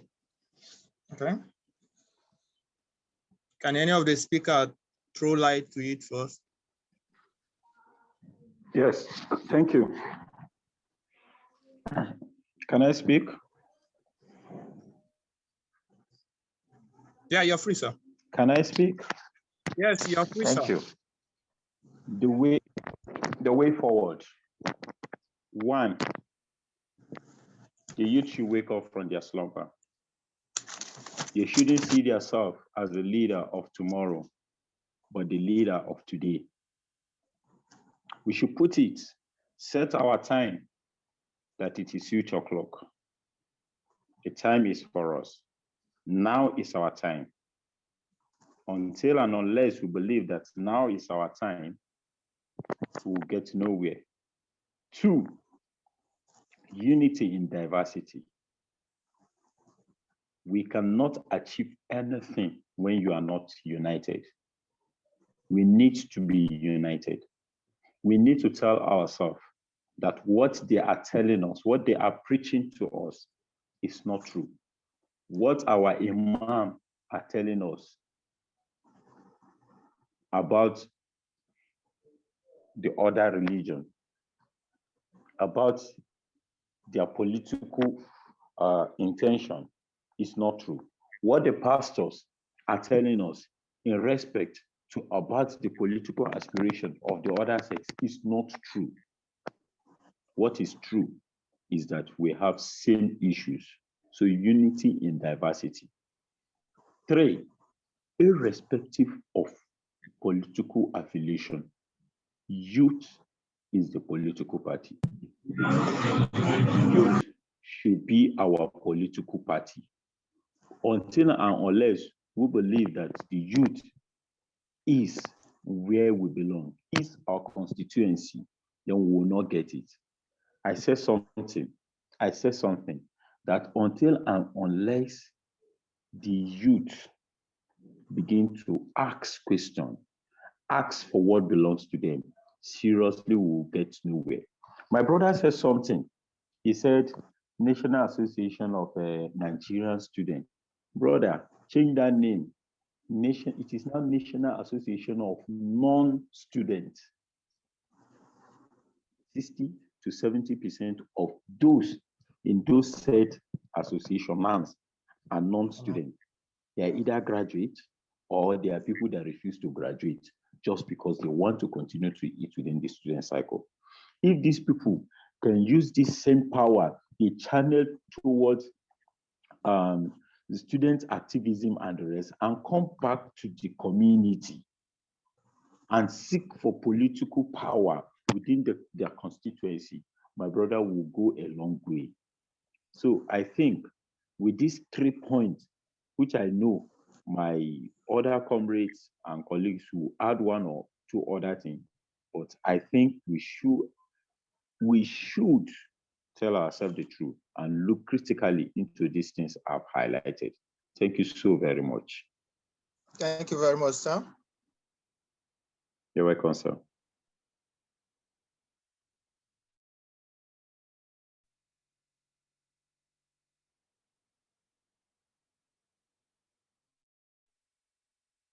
President, do you have anything to say again on the way forward?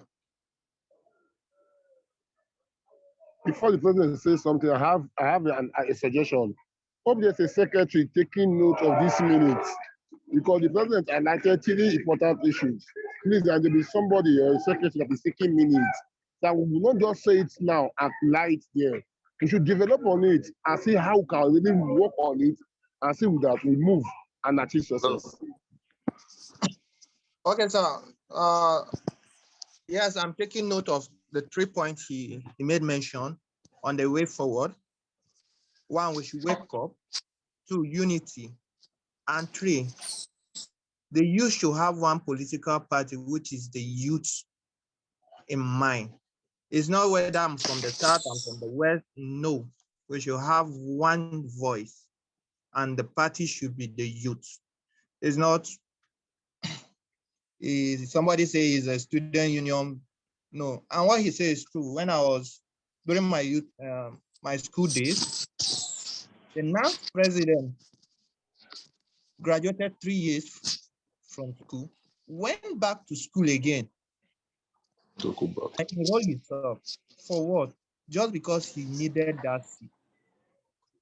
To show you how the level of his mindset, the level of his belief. He believed that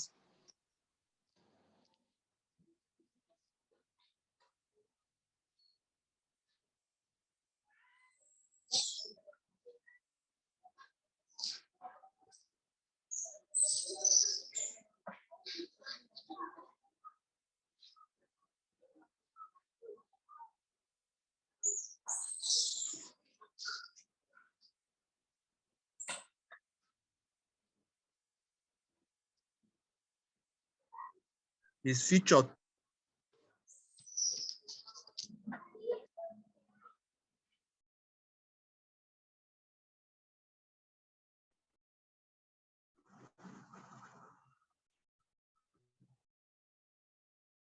Hello, sir.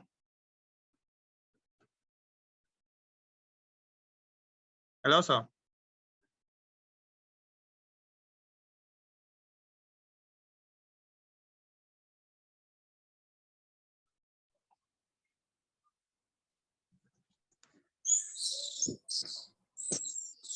Hello, can you hear me? Hello, can you hear me? Yeah, I can hear you. 1 second. Okay. Yeah, My president is here. Yeah, I'm here. Yeah, I can hear you. Okay, sir. Can you please throw more light on the way forward? The question someone asked, what's the way forward? Thank you for saying all those things. And what I have to say about as the president of National Youth Movement has said, we youth have a lot of work to do, most especially in this time.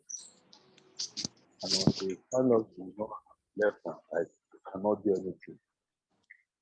So I urge Sorry, each Mr. and Distin, every, can you be audible a little bit? Comrade Distin, can you be audible a little bit?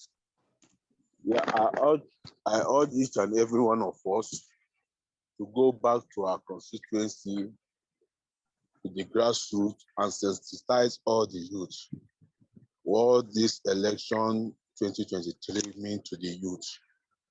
Because this is the time that us take our destiny into our hands. Not by violence, not by protest, but by PVC. I believe if each and every youth can get his PVC, we'll have a lot of things, a long way to go. Because without PVC, I have seen many youths that have been saying 2023 will do this, will do that. But ask that person whether he has PVC. The answer is no. All you use just to get their voter's card, at least to vote towards this forthcoming election. With this, we can go far. With this, we can know what the destiny of the youth will be in our hands. And I've been, as a organization, SYMIN organization, I've been planning. I will have a lot of activities that will be happening from next year, 2023, from this year, this year, 2022, to sensitize the youth going from one state to another. So that's how we advise each and every one of us. Each and every one of us are conveners in different organizations. So we should go back to our organization, advise our youth, advise our members how to go about to get their PVC. And when the right time comes, we'll know how to exercise our franchise. So this is my piece of advice. Thank you. Okay, thank you, Mr. President. I need my president again from the National Youth Liberation Movement to throw light on the way forward, please, sir. Thank you very much. Before he comes, sorry, sir, before he comes on, please, I want us to drop our email addresses on the comment and chat session, please. So you can carry on, sir.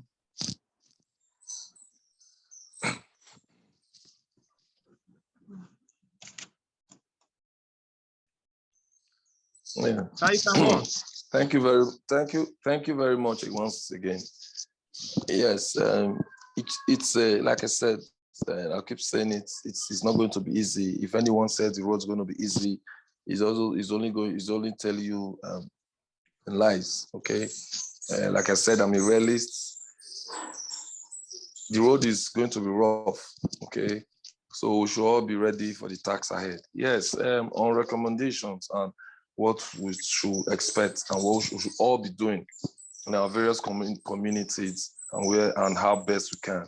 First of all is to sensitize every Nigerian youth from the age of 18, okay, to go get their PVCs. We have to also orient them on how to get it, because now they are doing it online, isn't it? Yes. It's not the way it used to be usually. So a lot of people are still not aware.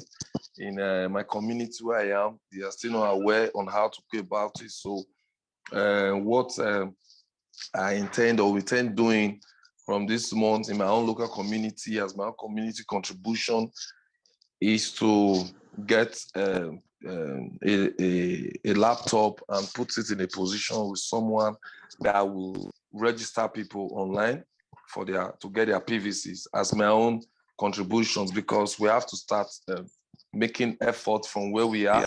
We should start from where we are with what we have. If 2 million Nigerian youths do the same, if 2 million Nigerian youths do the same where we are, start from where we are with what we have, it will go a long way. We use data on our phones every day and we use it. We don't achieve anything from what we are doing online, most of us. So yes, that is also a very proper way to go. Then we have to go on the grassroots mobilization, sensitization tour. I'm speaking generally on all youth organizations in Nigeria, because one organization cannot do it all. Nigeria is such a complex country that you might not be able to cover everywhere, but other organizations can get to where you cannot get to. So, however, we should create that orientation first on your PVC. Not only them going to get PVCs, a lot don't know how to get the PVC. So we should teach them how to get it. We should give them orientation on how to get it. If they can, we should create how they can get it. You understand? We should create it. Yeah, that is one. And two, people like visuals. You know, if possible, if organizations can also come together, we can create an online short video on PVCs, online short video on a young president, a young senator, what they can achieve, a young House of Rep member, what we can achieve, and you know, a young governor, what we can achieve, you know, like a video. You understand me? This visual creates a rapid effect, positive effect. You know, it hits everywhere, hits the waves very fast. So if we can also come together and do that, you know, it will also be fantastic. We can also create programs, print flyers out, you know, because now people need orientation. You see, we are taking this now from Facebook, from online participation. We want to hit the streets. We'll take it to the streets, because that is where it all going to begin. You understand me? We only create capacity building online, Facebook, but you know, like somebody said, he said we'll get many online voters, but for real life, they're not see them to vote. You see, they're only there voting online. And also, let's try and do that. Let's also try and see how possible we can annex leadership of some political parties. Let's say top 5 political parties. Okay. On youth inclusiveness, let's see what they have. Let's engage them and see what they have for our youth. Because 2023, some of us need to come out, contest, and not even contest. Sorry, not to come out from for a position, but to have the ticket for House of Rep, to have the ticket for Senate, to have the ticket for State House of Assemblies. You understand? We know sometimes presidency is complex, is cumbersome. Yes, but we need to know who is the president, who will be the president, who is going to be the next president. Like I said, we cannot, if all youth are very sincere, like myself, I can only speak for myself and few of us. If they are very sincere, we will not vote for a living ancestor. I keep saying it.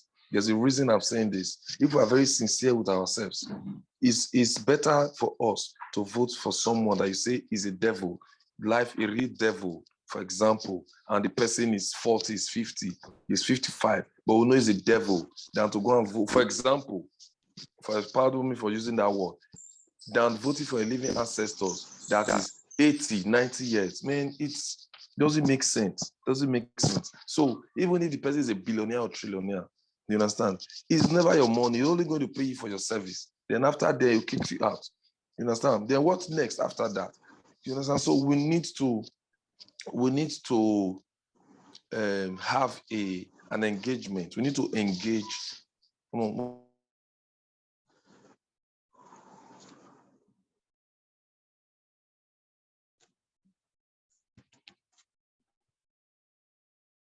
Okay. Okay, sir.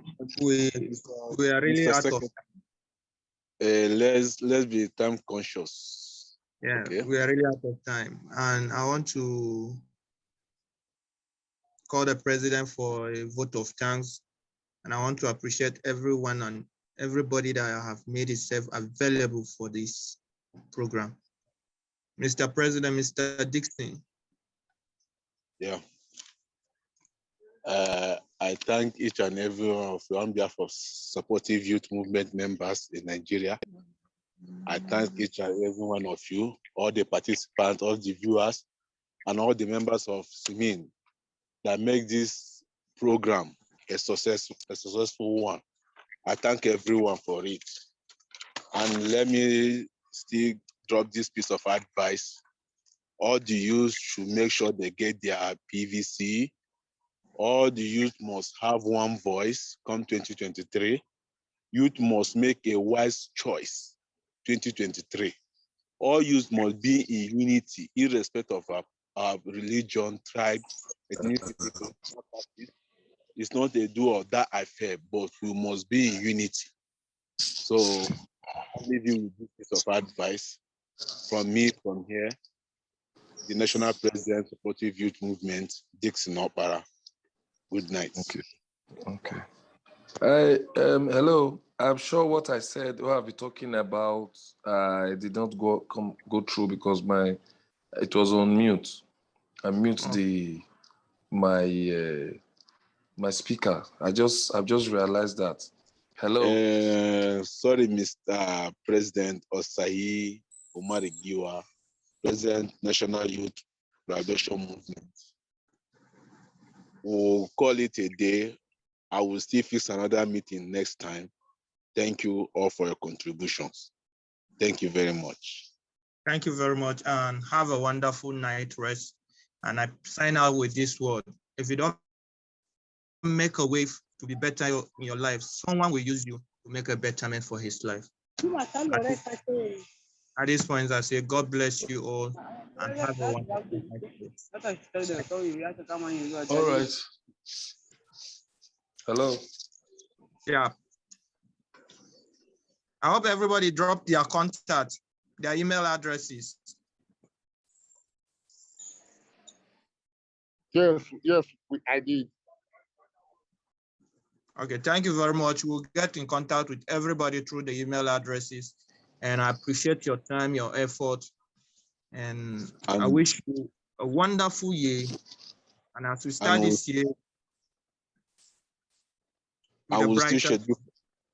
Yeah, we'll still schedule for another time again. Yeah, thank you. Thank you very much, everyone. You can sign out, everybody, right? Thanks a lot. Thank you, sir. Okay. All right, bye.